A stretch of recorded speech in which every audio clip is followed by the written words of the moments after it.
Selamat sore, selamat datang di Lini Talk, podcast yang membicarakan berbagai agenda masyarakat yang selalu berhubungan dengan kepentingan masyarakat. Podcast kali ini akan membicarakan dari perspektif anggota Dewan, walaupun sebenarnya kita banyak perspektif yang akan dihasilkan. Kali ini kita menghadirkan salah satu tokoh perempuan yang kebetulan menjadi Wakil Ketua DPRD Provinsi Jawa Timur, Ibu Sri Wahyani Kepnas Sri ya. Wahyuni S. Kepnas. Ya, saya belum familiar dengan gelarnya. Beliau adalah murni dari sarjana keperawatan ya. Betul ya. Dan luar biasa, beliau ini pada pemilu 2024 kemarin langsung terpilih. Begitu mencalonkan langsung menjadi anggota DPRD Jawa Timur. Ini sesuatu yang bagi kami itu luar biasa, tidak mudah memang ya, barangkali dari seorang praktisi kesehatan kemudian tiba-tiba langsung menjadi anggota dewan, itu luar biasa. Selamat sore Ibu, selamat datang di podcast Lini Talk. Selamat sore Pak Wahyu, Assalamualaikum. Waalaikumsalam warahmatullahi wabarakatuh. Hari ini kita akan membicarakan khusus persoalan stunting, persoalan yang sesungguhnya dalam tahun-tahun belakangan selalu kita bicarakan karena berkaitan dengan banyak hal. Oleh karena itu nanti sebelum masuk ke materi Bu, Ibu ini kan sebenarnya dari praktisi kesehatan ya. Kira-kira ketika menjadi anggota dewan itu apa yang dirasakan? Perubahan apa mungkin? Perubahan apa ya? Ya, biasanya sebelum jadi anggota dewan itu kan minimal di partai politik langsung baru. Iya. Ya, barangkali ada pengalaman yang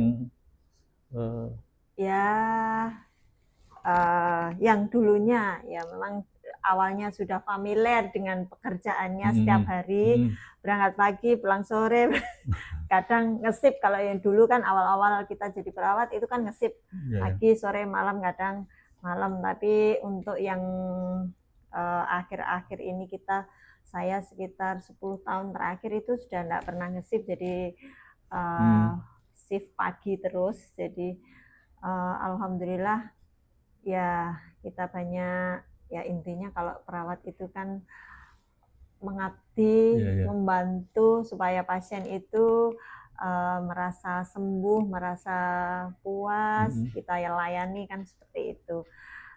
Itu masih enggak, masih menerima masyarakat yang datang minta dirawat masih ada enggak? Enggak, saya enggak praktek di rumah karena memang perawat kan enggak boleh kan, enggak izin praktek ya. Saya murni kerja di rumah sakit saja. Ya banyak hal yang saya dapat di rumah sakit tempat saya bekerja. Jadi kalau dulu kita mungkin melayani lingkup rumah sakit itu aja. Tapi kalau sekarang di Jawa Timur kita melayani seluruh masyarakat Jawa Timur. Jadi banyak sekali kadang pengaduan dari masyarakat, baik WA, baik di IG, di tag IG, baik secara langsung itu.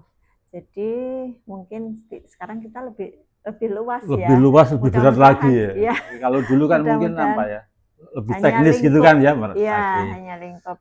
Ya, alhamdulillah dulu di pengalaman di rumah sakit itu 4 tahun terakhir ya mungkin yang 4 tahun terakhir itu murni saya itu sebagai case manager rawat inap yang hanya sendirian, harus menjadi penengah di tengah-tengah. Saya harus jadi penengah antara pasien, keluarga, dan rumah sakit. Nah, di situ kan nomor telepon saya itu kan ada di beberapa tempat rawat inap. Jadi kalau ada masalah hubungi langsung saya, nomor telepon saya itu. Nggak pernah berhenti berarti itu ya pekerjaannya? Ya, itu baik dari pasien atau keluarga, ataupun kadang petugas rumah sakit kan sering nelpon, konsultasi, kalau ada masalah ini itu kan sering. Dah mungkin sudah terbiasa kalau jadi anggota DPN sering dikelui masyarakat. Jadi akhirnya kan kita sudah enggak kaget lagi, karena dulunya sudah ada pengalaman itu. Mungkin kalau dulu lebih sempit, sekarang lebih luas Iya, persoalannya. betul, Semua betul. kalangan. Kalau dulu mungkin warga pasien, sekarang lebih luas lagi ya. Lebih luas lagi. Baik Ibu, terkait stunting. Sebenarnya apa Ibu stunting itu? Kemudian kenapa menjadi penting untuk diperhatikan? Iya, stunting ini kan masalah yang terjadi di semua nasional, Betul. baik nasional di Pemprov maupun di kabupaten semua harus bersinergi sama-sama kita untuk mengurangi stunting. Jadi stunting ini adalah gagal tumbuh pada anak. Jadi adanya kegagalan tumbuh akibat dari kekurangan nutrisi yang kronis dalam jangka waktu yang lama, sehingga anak ini tinggi badannya tidak sesuai dengan usianya. Jadi gangguan. Jadi mengalami gangguan perkembangan ya dari bentuk fisiknya. Tapi tidak semua anak yang pendek itu ini stunting tidak. Betul. Jadi selain dia gagal tumbuh, ini kan juga berpengaruh dengan perkembangan otaknya juga, kecerdasan otak. Ini mempengaruhi. Jadi karena dia kekurangan gizi yang dalam jangka cukup lama, akhirnya mengakibatkan stunting. Oleh karena itu, sekarang upaya-upaya pemerintah untuk mengatasi stunting ini sangat luar biasa sekali, dari mulai ibu hamil sampai usia bayi anak ini 2 tahun. Jadi akibat biasanya kan 1000 hari pertama dari mulai ibu hamil sampai anak usia 2 tahun ini, kalau misalkan dia kekurangan gizi bisa mengakibatkan terjadinya stunting. Kira-kira apa ya Bu bedanya? Tadi kan kalau orang awam itu kan stunting orang pendek gitu. Padahal tidak semua orang pendek itu stunting. Itu apa yang membedakan kira-kira? Stuntingnya orang pendeknya kalau stunting dengan orang pendek ya kan pendek gitu. Apa? Ya, kalau stunting ini kan dia penyebabnya kan kekurangan gizi. Tapi kalau anak pendek ini kan kemungkinan dia pendeknya bukan karena kurang gizi, tapi karena faktor keturunan, genetik itu kan bisa. Jadi kalau bapak ibunya pendek, anaknya kan pendek, itu lumrah mungkin ya. Lumrah. Tapi kecerdasan otaknya dia bisa, dia cerdas, dia mampu. Misalkan sesuai dengan anak usianya, mulai usia TK, SD dan lain sebagainya, dia sudah mengikuti untuk kecerdasan otaknya. Dia tidak mengalami gangguan. Tapi kalau stunting beda, karena penyebabnya kurang gizi. Selain dia perkembangannya, tumbuhnya ini tidak sesuai dengan usianya, mungkin dia ya kalau di sekolah mungkin kecerdasannya ini kelihatan beda dengan teman yang lain. Beda dengan teman-teman yang lain. Stunting itu kan kalau saya ikuti yang saya tahu ya, itu kan dulu itu sebenarnya kan sudah sejak dulu ada stunting kan ya, sejak dulu kan. Iya. Tapi kan itu menjadi isu-isu serius kan baru beberapa tahun belakangan ini. Iya, kenapa begitu Bu ya kira-kira? Mungkin dulu orang-orang ataupun negara belum memahami terjadinya stunting itu nanti berakibat kepada situasi bagaimana gitu bagaimana nanti generasi kita yang akan datang. Mungkin itu yang belum terpikirkan. Betul. Tapi karena sekarang ini ya terutama kita itu punya standar, jadi ada standar WHO kan harus tidak boleh terjadi angka stunting, nanti kan mempengaruhi kecerdasan generasi kita yang akan datang. Nanti kalau negara kita pengen punya cita-cita atau menjadikan generasi emas di tahun 2045 ya. Otomatis tidak boleh terjadi stunting ini, Oh. karena nanti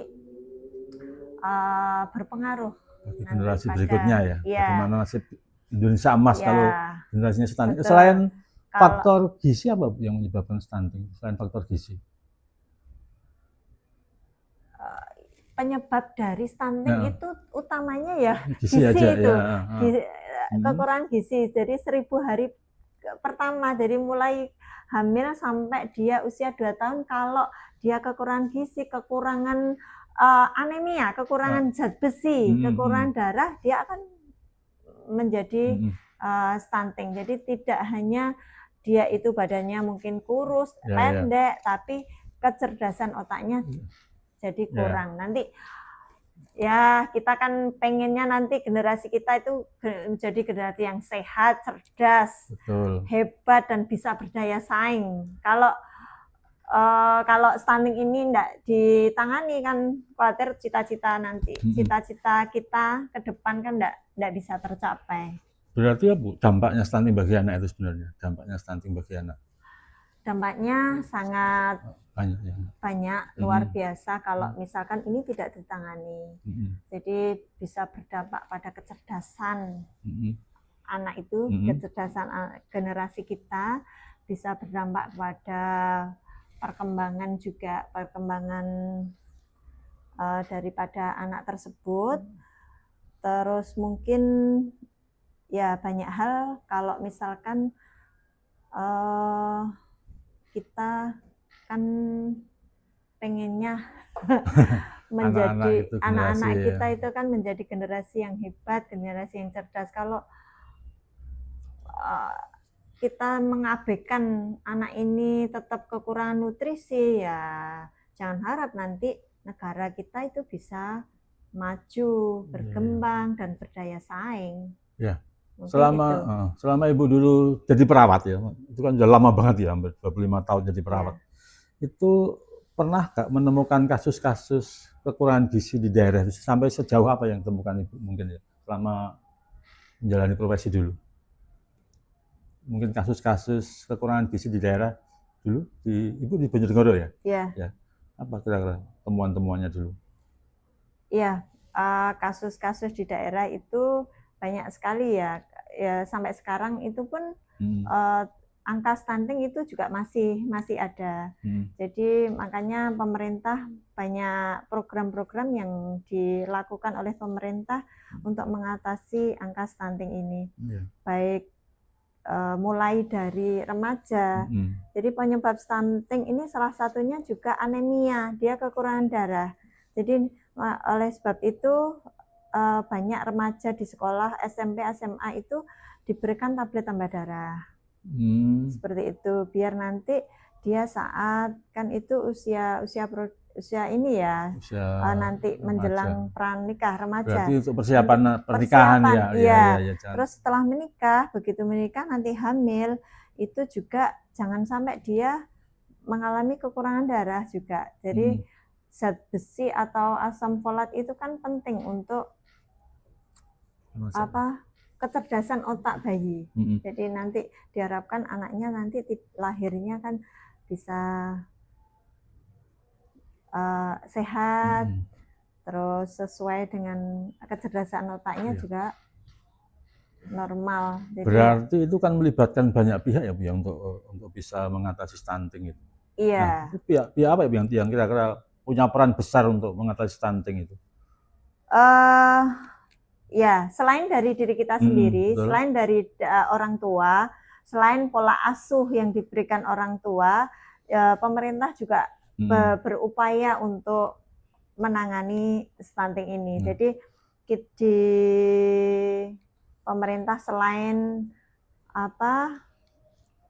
menunjuk kader ya, tiap-tiap desa itu kan ditunjuk kader mengikuti perkembangan stunting gitu ya, untuk menjadi tim pendamping keluarga. Jadi mulai dari hamil ini dia dikunjungi. Jadi jangan sampai ibu ini kalau misalkan tidak periksa ke tenaga kesehatan, tidak periksa ke puskesmas ataupun ke klinik ataupun ke rumah sakit, itu ada kunjungan dari kader. Jadi Selain diperiksa berat badan, tinggi badan, lingkar lengan, kondisinya bagaimana. Itu kalau misalkan ada risiko-risiko nanti dia saat melahirkan, ini risiko mungkin terjadi risiko perdarahan atau hamil sungsang atau dan lain sebagainya itu, atau terjadi eklamsi dan lain sebagainya itu kan sudah diantisipasi supaya dirujuk ke rumah sakit atau fasilitas kesehatan seperti itu. Jadi selain itu juga pemerintah juga saat ini juga ada program MBG. Nah, sudah besar dampaknya sekarang pengaruhnya MBG. Ya, alhamdulillah dengan adanya MBG ini selain juga salah satunya bisa mengurangi angka stunting, karena sasaran daripada MBG ini selain anak-anak yang sekolah itu dia juga melayani, sasarannya itu ibu hamil, ibu nifas, dan juga balita. Jadi salah satu dari program MBG ini juga bisa mengurangi stunting. Selain program MBG ini punya pengaruh besar terhadap perkembangan ekonomi. Betul, kita saat ekonomi ini, yang terpenting juga untuk mengatasi stunting. Apa hanya keluarga orang miskin Bu yang stunting itu, yang apa? Kalau menurut saya sepengetahuan saya tidak. Jadi tidak karena orang ini miskin terus anaknya stunting, enggak. Tidak selalu begitu ya. Tidak selalu begitu, karena kadang orang kaya anaknya stunting itu juga ada karena mungkin pengetahuan atau faktor edukasi atau pola asuhnya yang kurang, akhirnya anak tersebut bisa mengalami stunting. Jadi tidak hanya pada keluarga mampu, keluarga tidak mampu saja, tapi keluarga yang mampu pun kalau pola asuhnya tidak tepat kan bisa terjadi stunting. Terus kemudian program mungkin dari Dewan barangkali untuk ikut mendorong agar stunting bisa ditangani dengan baik?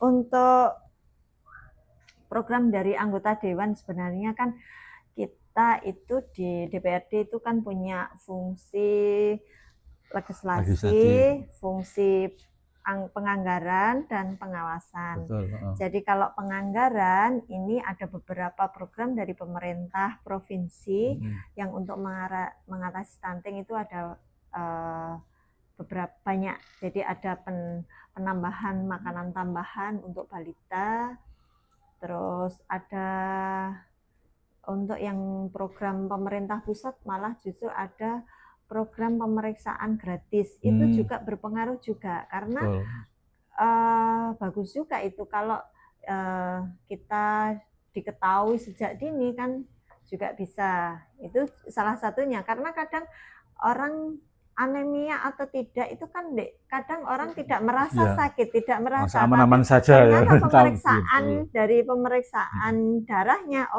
kurang darah seperti itu. Nah, kalau kurang darah ini fatal nanti kalau misalkan dia hamil dan berdampak pada janin itu.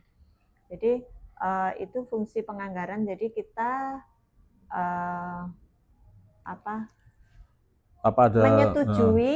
menyetujui anggaran-anggaran yang untuk mengatasi stunting, salah satunya penambahan makanan tambahan bagi balita. Terus ada program penambahan pada ibu hamil, edukasi pada ibu hamil.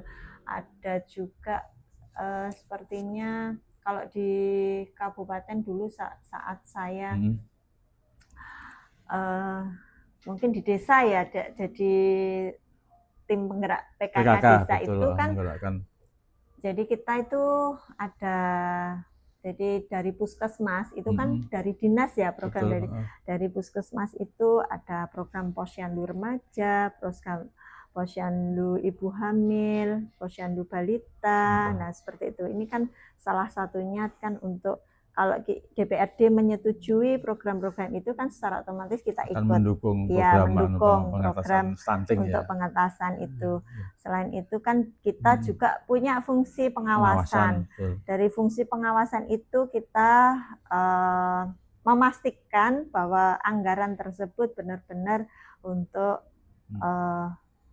langsung ke masyarakat dan untuk program itu.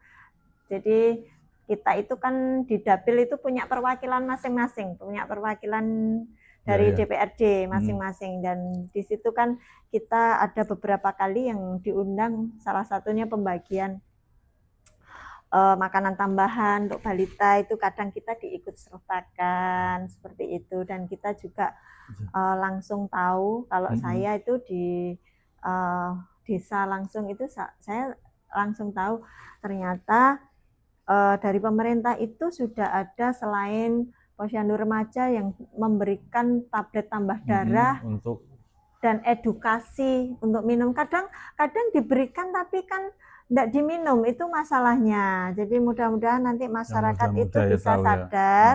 Jadi kalau dari sekolahan itu dibagikan tablet tambah darah, terutama remaja putri itu tolong diingatkan untuk diminum ya, untuk ya masyarakat, biar nanti ini salah satu pencegahan terjadinya stunting, salah satunya itu. Selain itu juga ibu hamil juga harus rutin periksa ke bisa ke puskesmas, bisa ke Bu Bidan, atau kalau di desa di tempat saya itu ada kunjungan, makanya ada tim yang rutin gitu, ya, TPK itu. Jadi maksimal itu dikunjungi kalau enggak 6 kali atau 8 kali gitu. Jadi 6 kali hamil sama 2 kali nifas itu. Jadi untuk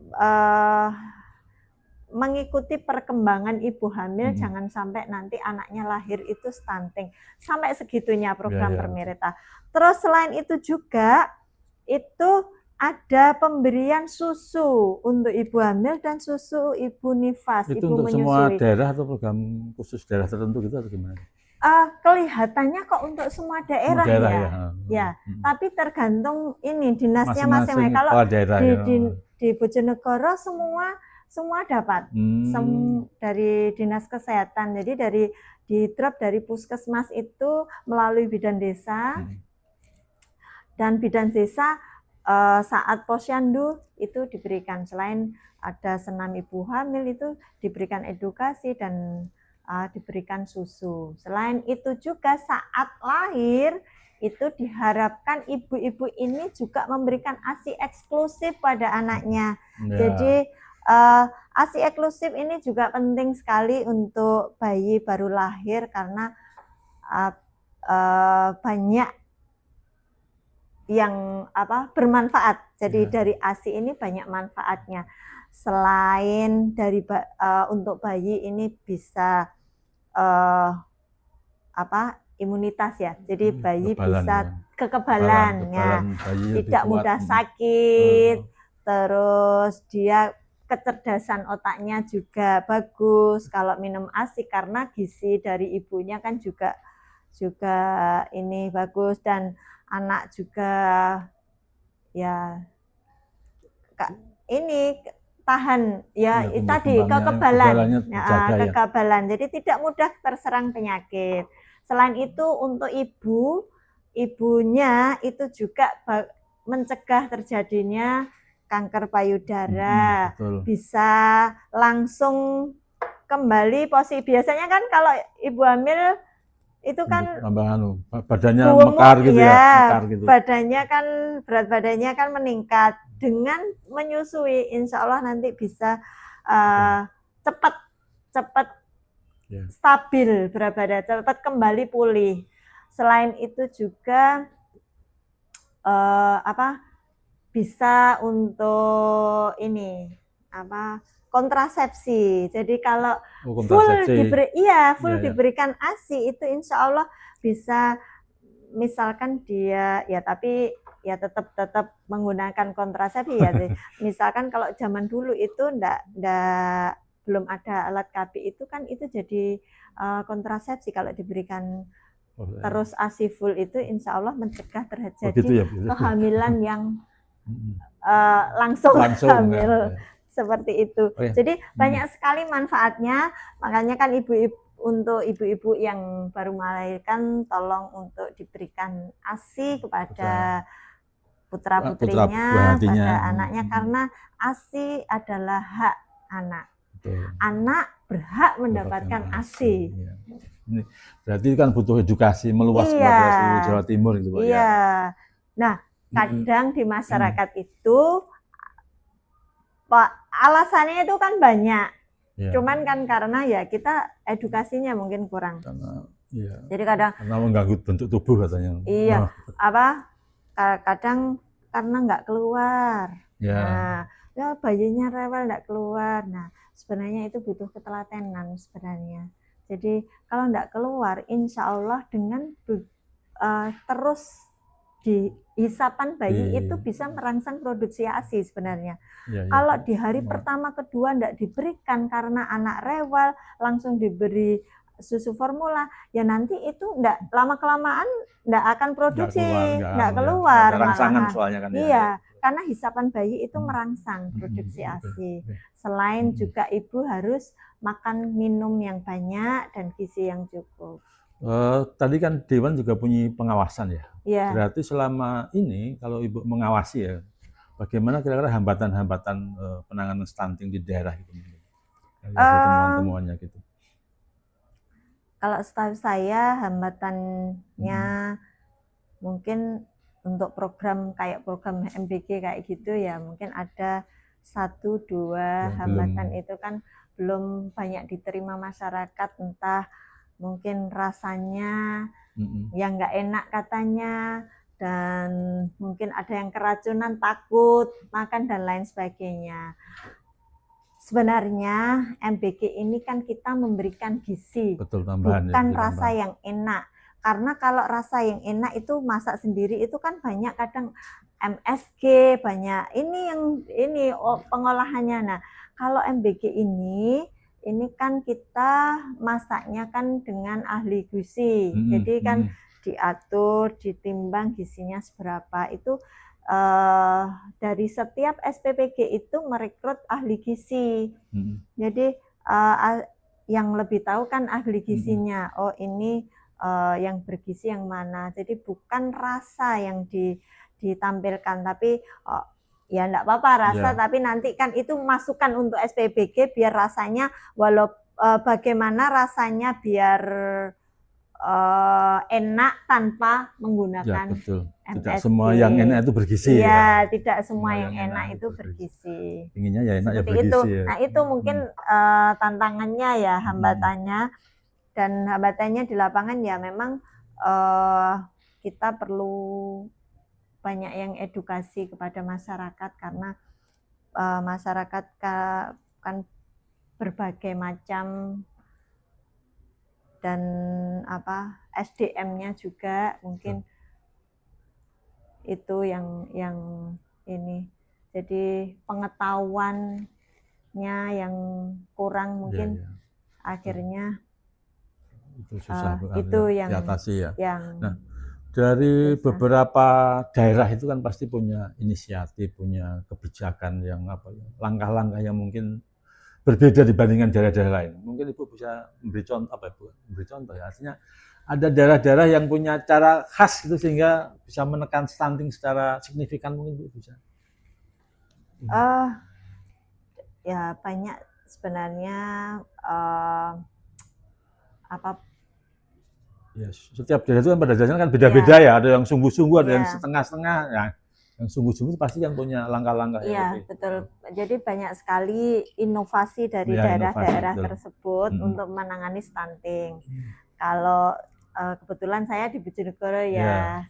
Jadi alhamdulillah kemarin kita Bupati Bojonegoro ini menerima penghargaan karena penurunan stunting yang cukup signifikan. Nah, kalau di Bojonegoro tadi yang sudah saya sampaikan, yang saya ketahui itu jadi menunjuk kader dan tim kesehatan untuk terjun langsung jemput bola ke masyarakat biar tidak terjadi, jangan sampai terjadi stunting. Jadi ada tadi menunjuk beberapa program ya, pemberian susu, pemberian makanan tambahan, juga ada program gemar makan ikan untuk balita, terus ada program pemberian ayam petelur. Nah, itu juga salah satunya biar warganya, masyarakatnya bisa konsumsi telur setiap hari. Itu program dari pemerintah daerah gitu ya? Iya, yang dari kabupaten. Kabupaten tadi. Ya, kalau Jawa Timur, ya tadi penambahan makanan tambahan itu. Selain itu juga ada beberapa banyak juga program yang untuk mengentas kemiskinan. Salah satunya kalau masyarakatnya nanti tidak miskin kan nanti juga akan mudah mengurangi stunting. Oke. Ke yang lain ya. Nah, Bu itu kan dari Dapil Tuban, Bojonegoro ya? Iya. Berarti selama ketika Ibu memilih untuk maju sebagai anggota dewan, itu pasti ada pasti ada sesuatu yang melatar belakangi. Apa kira-kira dulu waktu maju dulu itu? Latar belakang untuk latar belakang keluarga maksudnya. Atau Ibu motivasi kenapa kemudian? Ya. Kalau yang belum tahu mungkin dulu kan Ibu kan diperawat berapa? 25 tahun ya. Terus tiba-tiba ingin jadi anggota dewan itu kira-kira apa dulu, seperti apa? Ya, jadi pengalaman di perawat. Ya, betul. Karena kebetulan saudara saya ini kan juga anggota DPR, ya mungkin ini yang membawa saya sampai nyusul mereka. Dan selain itu ya awalnya mau berangkat itu ya memang belum termotivasi, tapi kalau saat ini ternyata dengan kita menjadi di DPR, di wakil rakyat, kita itu bisa memperjuangkan beberapa hal yang jadi kendala-kendala saya saat bekerja di rumah saya dulu itu. Kita mau rujuk pasien itu kan juga sulit, susah. Terus ada dulu juga rujuknya karena saya kerja di rumah sakit swasta ya. Pasien-pasien itu karena minta rujukan dari puskesmas, minta rujukan ke swasta itu enggak boleh merujuknya kan harus di pemerintah, padahal kalau sesuai aturan BPJS itu rujuk itu kan harus berjenjang. Betul, dari rumah sakit dari bawah vaskes pertama ke rumah sakit tipe yang D atau C ya, baru nanti ke B lah.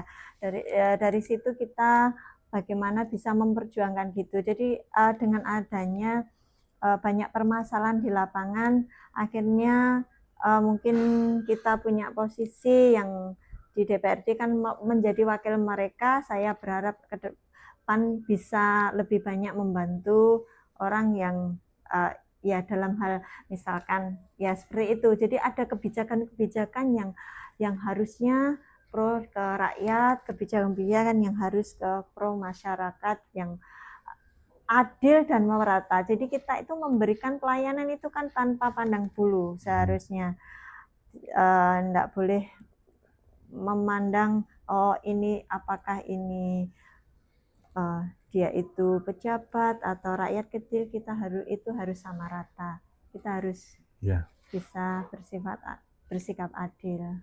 Baik Ibu, terima kasih waktunya. Banyak banget yang telah kita dapatkan terkait dengan bagaimana penanganan stunting, kenapa stunting itu jadi penting, kemudian upaya-upaya apa yang harus dilakukan supaya stunting itu bisa segera diatasi. Tapi intinya adalah ini adalah pekerjaan bersama, maka kemudian semua pihak harus ikut terlibat di dalamnya. Terima kasih Bu Yuni, selamat sore. Selamat bertugas kembali. Saya tutup. Wassalamualaikum warahmatullahi wabarakatuh. Waalaikumsalam warahmatullahi wabarakatuh.